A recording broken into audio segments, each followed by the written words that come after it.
నమస్తే, welcome to I dream media. So gut health ఈ మధ్యకాలంలో ఎక్కువగా మాట్లాడుకుంటూ ఉన్నారు గట్ హెల్త్ గురించి. గట్ హెల్త్ బాగాలేకపోవడం వల్లే అనేక రకాల అనారోగ్య సమస్యలు వస్తున్నాయని, మరి దీన్ని న్యాచురల్ వేస్లో కరెక్ట్ చేసుకోవడం ఎలాగా వివరాలు తెలుసుకుందాం. ఈరోజు మనతో పాటు ఉన్నారు ప్రముఖ యోగా గురు యోగిని అరుణాదేవి గారు. మేడం నమస్తే. నమస్తే అమ్మా. మేడం, జనరల్గా గట్ హెల్త్ దీనికి ప్యాకేజీలు కూడా వచ్చినాయి బయట. సో గట్ హెల్త్ బాగా చేసుకోవడానికి ఈ ప్యాకేజ్ 30 days అలాగా. అసలు ఎందుకు గట్ హెల్త్ మీద అంతగా ఇష్యూస్ అనేవి వస్తున్నాయి? ఎందుకు గట్ హెల్త్ పాడైపోతుంది మనకి? గట్ హెల్త్ పాడైపోతుంది అంటే మీరు అన్నట్టుగా గట్ హెల్త్ కోసం టీస్ కూడా ఉన్నాయి. డిటాక్స్ టీస్ అని, గట్ హెల్త్ ఫుడ్ అని, గట్ హెల్త్ డైట్ అని చెప్పేసి. అది నేను మీకు ఫస్ట్ నుంచి చెప్తాను, ప్రత్యేకించి ఇట్లా ఏం చెయ్యొద్దు. మంచి ఆహారం తీసుకోవాలి. ఆహారం కన్నా కూడా ఇక్కడ ఇంపార్టెంట్ ఏంటంటే మంచి ఆలోచనలతో ఉండడం. మీ గట్ బాగుండాలి అని అంటే ఓన్లీ ఫుడ్డే కాదు, ఆలోచనలు బాగుండాలి. మీ ఆలోచనల్లో ఇన్బ్యాలెన్స్ అంటే ఎక్కువ స్ట్రెస్లో ఉన్నా, లేకపోతే విపరీత ఆలోచనలు అంటే వ్యతిరేక ఆలోచనలు అని అంటే ఎప్పుడు సాడ్గా ఉండడం కానీ, లేకపోతే ఎప్పుడు అసూయతో అంటే వేరే వాళ్ళని కంపేర్ చేసుకుని మనం అయ్యో మనం అలా లేమే, మనకి ఇది లేదే, ఇది ఉంటే బాగుండేదే, అది ఉంటే, మనకు ఉన్నవి మర్చిపోయి లేనివి కోసం ఎక్కువ ఆలోచించి దానికోసం ఆలోచించినప్పుడు జలస్ ఉండకూడదు.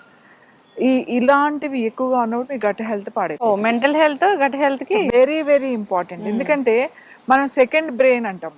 ఏది? ఈ స్టమక్ ని సెకండ్ బ్రెయిన్ అంటాం. బ్రెయిన్ ఇక్కడ ఒకటి ఉంది, ఇంకోటి ఇక్కడ ఉంది. ఎందుకంటే ఇమీడియట్ గా రెస్పాండ్ అయ్యేది ఇదే.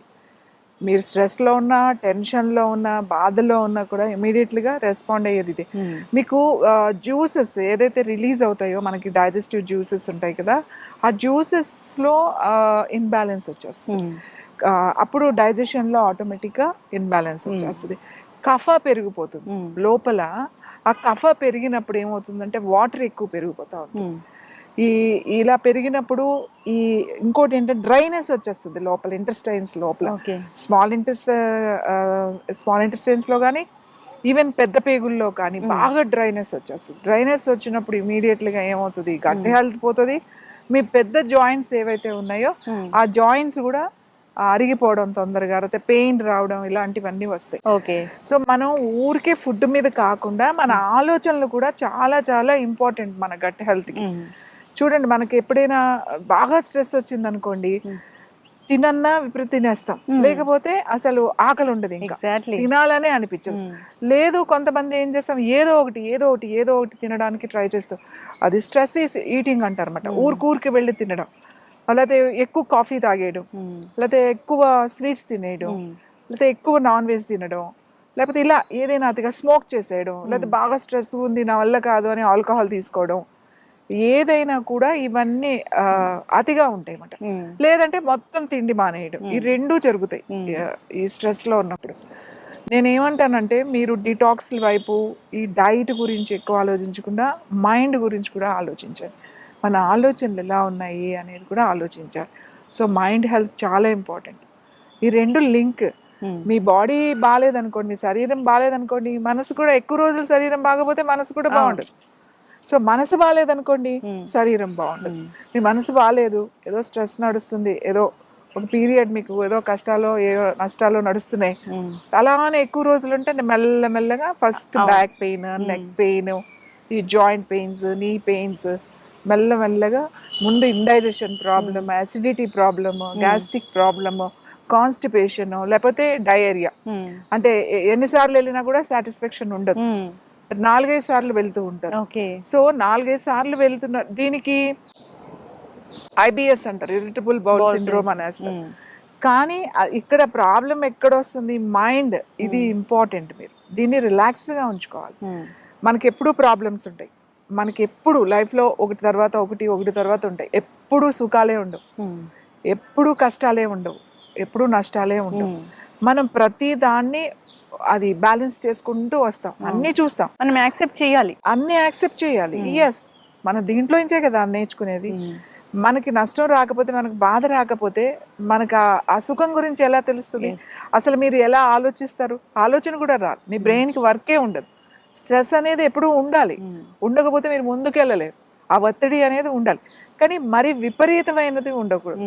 అలా ఎక్కువ ఉన్నప్పుడు గట్ ఇష్యూస్ వస్తాయి. ఓకే. సో అలాగే టైంకి తినడం, దాని గురించి ప్రత్యేకించి క్లీన్ చేసుకోవాలి అట్లా ఏం అవసరం లేదు. టైంకి తినండి, ఎక్కువ వెజిటబుల్స్, బాయిల్డ్ సలాడ్స్ తినండి. అంటే మసాలాలు, ఎక్కువ ఉప్పు, ఎక్కువ కారము అసలు లేకుండా కాదు, అన్ని ఎక్కువ ఆయిల్ ఇలాంటివన్నీ మానేసి మనం హెల్త్ బాగుపడాలి, గట్ హెల్త్ బాగాలేదు అని అనుకుంటే మీరు బాయిల్డ్ వెజిటబుల్స్ తినడం, తర్వాత ఫ్రెష్ సీజనల్ ఫ్రూట్స్. ఇప్పుడు బాగా బయట నుంచి డిఫరెంట్ ఫ్రూట్స్ వస్తాయి, అట్లాంటి ఏం తినొద్దు. ఆ కోల్డ్ స్టోరేజ్లో వచ్చే తినొద్దు. చక్కగా మన బయట దొరుకుతాయి కదా వెండర్స్, మనకు బండ్ల మీద అమ్ముతారు, అవి ఎప్పుడూ కూడా కోల్డ్ స్టోరేజ్లో వచ్చి ఉండవు. అవి బాగా నిల్వ ఉంటే వాడి బండి పొద్దు సాయంకాలానికో లేదా నెక్స్ట్ డే సాయంకాలానికో అయిపోవాలి అవి.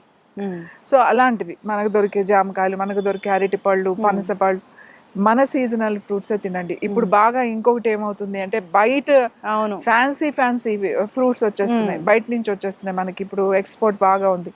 అవి ఎప్పుడవో కోల్డ్ స్టోరేజ్ లో వస్తాయి. ఈవెన్ యాపిల్స్ ఆల్సో ఎప్పుడో లాస్ట్ ఇయర్ పంట మనం ఈ ఇయర్ తింటున్నాం. అన్ని 1 year అయి కోల్డ్ స్టోరేజ్ లో ఉంటాయి. ఈవెన్ ఆరెంజెస్ కూడా సీజన్ గా వచ్చే ఆరెంజెస్, అంటే ఏ సీజన్ లో వచ్చే ఫ్రూట్స్ ఆ సీజన్ లో తినడం అనేది చాలా మంచిది.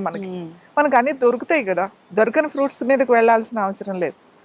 ఇంకొకటి ఇప్పుడు ఇంకా ఈ డైట్ విషయంలోకి వస్తే ఎక్కువగా మిల్లెట్స్ తినడం, ఆల్ ఆఫ్ సడన్ గా మీరు ఇప్పుడు వరకు మీ డైట్ ఏదో ఉంటుంది, అది మానేసి ఆల్ ఆఫ్ సడన్ గా మీరు వేరే అదర్ ఫ్రూట్స్ లోకి వెళ్తే ఒక్కొక్కసారి అది యాక్సెప్ట్ చేయదు, లోపల డైజెషన్ సరిగ్గా ఉండదు, గట్ దెబ్బతింటుంది. అలాగే విపరీతమైన డైట్స్, లేకపోతే నో కార్బ్స్ అని, లేకపోతే కీటో అని, లేకపోతే ఇట్లా చాలా రకాల డైట్స్ ఉన్నాయి. ఎక్కువ ప్రోటీన్ తీసేసుకోకపోవడం, అది వెయిట్ లాస్ అయిపోవాలి అని చెప్పేసి ఇవన్నీ చేయడం వల్ల అప్పుడు బాగుంటుంది మీకు. డెఫినెట్ గా మీకు ఒక 3-6 months పెద్ద ఏం డిఫరెన్స్, కొంతమందికి 1 year వరకు పెద్ద డిఫరెన్స్ కనపడదు. కానీ ఆఫ్టర్ దట్ లివర్ ఇష్యూస్ వస్తాయి, కిడ్నీ ఇష్యూస్ వస్తాయి, గట్ ఇష్యూస్ వస్తాయి. ఒక్కసారి గట్ డిస్టర్బ్ అయిందంటే దాన్ని సెట్ చేయడానికి ఇయర్స్ పడుతుంది. ఎందుకంటే మెడిసిన్స్ లేవు.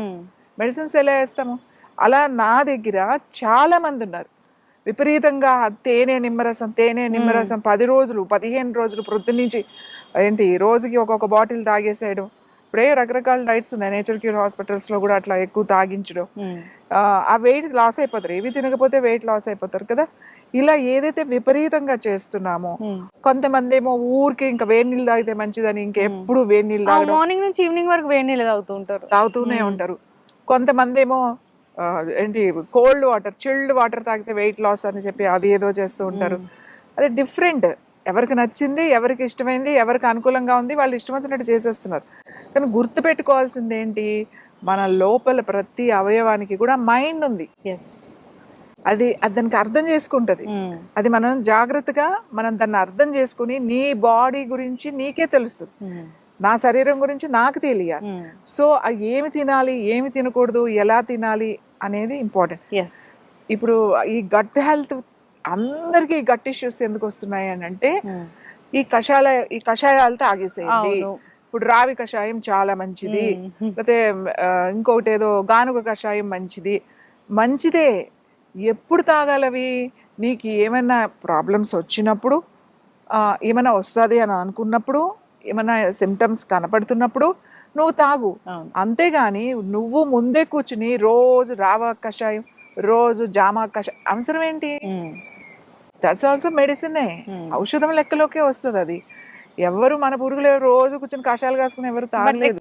అనేది ఎప్పటికీ మంచిది కాదు, ఏది అతి మంచిది కాదు. నువ్వు చేయాల్సింది ఏంటి అని అంటే టైంకి నిద్రపోవడం. గట్ హెల్త్ నీ స్లీప్కి చాలా దగ్గర సంబంధం ఉంది. మీకు నిద్ర సరిగా లేదు అంటే మీకు డైజెషన్ కాదు. సో 2 రోజులు మీరు నిద్రపోలేదు అనుకోండి, 3rd డే మీరు ఫుడ్ తింటే మీకు డైజెషన్ అవ్వదు. కాబట్టి మీరు ఏం చేయాలి, నిద్ర చూసుకోవాలి. ఫస్ట్ మంచి నిద్రపోవాలి, టైంకి పడుకోవాలి, ప్రొద్దున్నే లేవాలి, మనకు ఆ ఎండ కాస్త పడాలి. ఇవన్నీ న్యాచురల్గా దొరికాయి, మంచి ఎయిర్లో, మంచి ప్రకృతిలో, చక్కగా ప్రకృతికి దగ్గరగా ఉంటే మనకి ఈ ప్రాబ్లమ్స్ అన్నిటికీ నువ్వు దూరంగా ఉండొచ్చు. నీకు ప్రాబ్లం వచ్చింది అని అంటే యూ టేక్ కేర్. ఖచ్చితంగా వచ్చిన వాళ్ళు తాగాలి. కానీ ఇప్పుడున్న పరిస్థితుల్లో గట్ హెల్త్ పాడైపోవడానికి ముఖ్య కారణం ఏంటంటే ఒక భయంలో ఉన్నారన్నమాట. అంటే నాకు వచ్చేస్తుందేమో, ఇంకా జ్యూసులు తాగేసారు. ఎన్ని రోజులు తాగుతారు? కొన్ని రోజులు తాగుతారు, తర్వాత మానేస్తారు.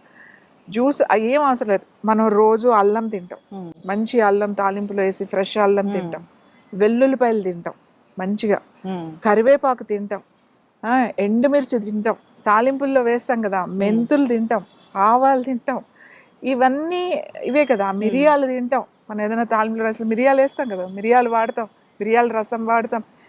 మనం మనం అర్థం చేసుకోవాల్సింది ఏంటంటే మన ఆహారంలోనే మంచి ఆహారం. మీరు ఇంక ఎందుకు డైట్స్ చేస్తున్నారు? ఇంకొక ఇది ఏంటి అంటే గట్ పాడైపోవడానికి ఇంకొకటి కారణం ఏంటంటే విపరీతంగా తినేయడం. ఏంటి, ప్రోటీన్ అని చేపలు, రొయ్యలు, చికెన్, మీట్, ఇవి ఎక్కువ తినేసాడు అనమాట. ఇంకా నో కార్బ్స్ అని చెప్పేసేసి, ఈవెన్ కార్బ్స్ లేకుండా అవే తినేయడం. దానికి ఏదో సలాడ్స్ మంచి కాంబినేషన్ అని చెప్పి వెజిటబుల్ సలాడ్స్ లీవ్స్ పెట్టేసి గట్ హెల్త్ పాడు చేసుకుంటున్నారు. మనకి ఎప్పుడు గట్ ఇష్యూస్ లేవు.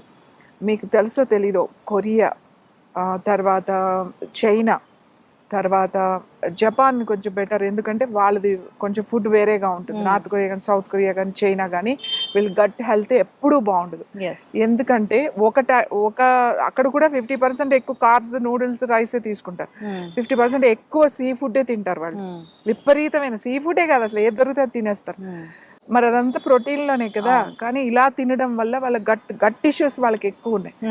ఎవరికి ఎక్కువ ఉంటాయి గట్ ఇష్యూస్? మీకు సరిగా లిక్విడ్స్ అంటే వాటర్ తాగిన వాళ్ళు, ఏదైతే విపరీతంగా కొన్ని నెలలో ఏదో చేస్తారు చూడు, వాళ్ళకి ఖచ్చితంగా గట్ ఇష్యూస్ ఉంటాయి. వాళ్ళకి మళ్ళీ గట్ క్లెన్జింగ్ అని, గట్ హెల్త్ అని చెప్పి ప్రత్యేకించి ప్రోగ్రాంలు ఇవి. అంటే ఉన్న దాన్ని పాడు చేసుకొని మళ్ళీ దాన్ని రిపేర్ చేసుకోవడం. ఇది ఎక్కడ పద్ధతి? ఇది ఒక్కసారి అందరూ ఆలోచించాల్సిన విషయం. అవును, ఇది చాలా ఇంపార్టెంట్.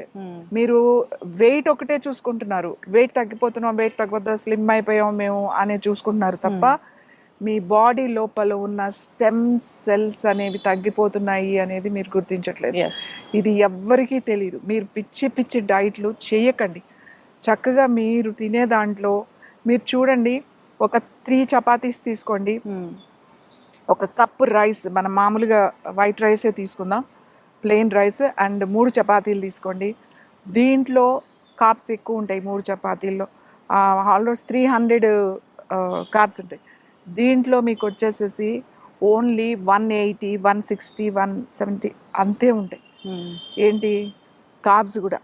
ఇంకా చూసుకుంటే ఫ్యాట్, ఇందులో ఫ్యాట్ లేదు, దీంట్లో ఫ్యాట్ ఉంటుంది. Rice is the best. కానీ రైస్ ఎక్కువ తినకూడదు. ఎక్కువ తింటే మీకు ప్రాబ్లం, అంతేగాని మానకూడదు. ఇంత రైస్ తీసుకోండి, వెజిటబుల్స్ పెట్టుకోండి, చక్కగా పెట్టుకుంటే సరిపోతుంది. ఒక మీల్ మనకి ఎంత కావాలి, ఇది ఎవరి గుప్పుడు వాళ్ళకి ఎంత, నా చేయి ఎంత ఉంది కాబట్టి ఇంత, అంతే రైస్ తీసుకోండి. మిగతా అన్ని వెజిటబుల్స్ మనం ఏమేమి తింటారో, కొంచెం పెరుగు అన్నీ ఉంటాయి కదా, ఈ రైస్ వాటితో తినాలి. అది చాలా, అంతే. మీరు 2 మీల్స్ తింటారా, 3 మీల్స్ తింటారో డిజైన్ చేసుకోవాలి. గట్ హెల్త్ ఎప్పుడు పాడవదు. మనకు గట్ ఇష్యూసే లేవు. ఎందుకు ఇప్పుడు గట్ ఇష్యూస్ మొదలైనవి అని అంటే రకరకాల డైట్ల వలన గట్ ఇష్యూస్. ఇది అర్థం చేసుకోవాలి. మీకు ఒకసారి సెల్స్ అనేవి డిస్టర్బ్ అయితే రిపేర్ చేయడం చాలా కష్టం. అలాగే గట్ హెల్త్ చాలా చాలా కష్టం. కాన్స్టిపేషన్, తర్వాత ఇరిటబుల్ బౌల్ సిండ్రోమ్స్, తర్వాత కోన్ డిసీజెస్, తర్వాత పెయిన్. ఎందుకు ఉంటుందో పెయిన్ తెలియదు. ఇప్పుడు నా దగ్గర ఉన్నారు, మేము ఒక్కొక్కరిని వీళ్ళని, అంటే వీళ్ళు విపరీతమైన డైట్ చేసిన వాళ్ళు, ఆల్రెడీ ఒక 40 kgs 50 kgs తగ్గిన వాళ్ళు. అందరూ వెయిట్ లాస్ మీద చేసిన వాళ్ళే. అందరికీ ప్రాబ్లం ఉంది, డిఫరెంట్ ప్రాబ్లమ్స్. ఈ రోజుకి కూడా స్కిన్ డ్రైనెస్ తగ్గడానికి 1 year 2 years పడుతుంది మాకు. ఇప్పుడు ఇంకా దాంట్లో ఉన్నారు వాళ్ళు. ఇంకా ఇప్పుడు 1-2 years అయింది ఒక అమ్మాయికి అయితే. ఇంకా అప్పుడప్పుడు చాలా ఇష్యూస్ వస్తున్నాయి. ఇప్పుడు చాలా వరకు సెట్ అయ్యింది అనమాట, వితౌట్ మెడిసిన్. దాన్ని చాలా స్లోగా చేసుకుంటున్నారు. న్యాచురల్ వేస్ అయితే ఉన్నాయి, న్యాచురల్ వేస్ ఉన్నాయి, చాలా వేస్ ఉన్నాయి. అది కేర్ఫుల్ గా ఓపిక్గా చేసుకోవాలి. నేను ఏమంటానంటే, ఎందుకు పాడు చేసుకోవడం అనవసరంగా? ఈ డైట్ అనేది ఒక మానియా లాగా అన్నమాట, ఒక పిచ్చి లాగా పట్టింది. సో నేను అందరికీ చెప్పేది ఏంటంటే, మీరు డైట్ చేసేటప్పుడు కేర్ఫుల్గా ఉండండి. ఇప్పుడు మనకి సోషల్ మీడియా అనేది చాలా, దాన్ని మీరు జాగ్రత్తగా ఉపయోగించుకోవాలి. అంతేగాని మీ ఆరోగ్యాన్ని పాడు చేసుకోకండి, మీ గట్ హెల్త్ని పాడు చేసుకోకండి. మీ గట్ హెల్త్ బాగుండాలి అని అంటే మీరు సరైన ఆహారం సరైన టైంకి కనుక తింటే మీరు మళ్ళీ పోయిన దాన్ని కూడా రిపేర్ చేసుకోవచ్చు. ఎస్